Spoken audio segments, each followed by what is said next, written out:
मुंह में घुल जाने वाले बेसन के लड्डू बनाने के लिए 2 कप हमने बेसन ले लिया है, 1 कप भरकर हमने पिसी हुई चीनी ले ली है और पौना कप हमने घी ले लिया है और 1 कप मेजरमेंट वाला हमने दूध ले लिया है।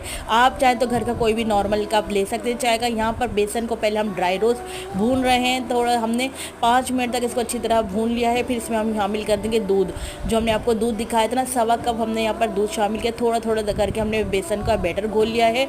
यहाँ पर अच्छी तरीके से देखिए बेसन ना बहुत गाढ़ा हो ना बहुत पतला हो। फिर हमने इस बेसन को घी में शामिल कर दिया, ठंडे घी में शामिल करेंगे बेसन को। यहाँ पर भुनाई करेंगे तकरीबन, जब तक भुनाई करेंगे थोड़ा थोड़ा घी डाल के हमने भुनाई करनी है, जब तक भुनाई करेंगे जब तक बेसन जो है दरदरा सा ऐसा दानेदार ना हो जाए। देखिए जब ये दानेदार हो गया तो फिर हमने चूल्हा बंद कर दिया, फिर इसको एक ट्रे में निकाल दिया ठंडा होने पर। जब ये थोड़ा सा हल्का सा ठंडा हो जाए फिर हमने इसमें मेवे शामिल कर दी, पिसी हुई चीनी शामिल कर दी, अच्छी तरीके से मिक्स करेंगे और इस तरह जमा जमा के दबा दबा के लड्डू बनाएंगे। लीजिए ज़बरदस्त से बेसन के लड्डू तैयार।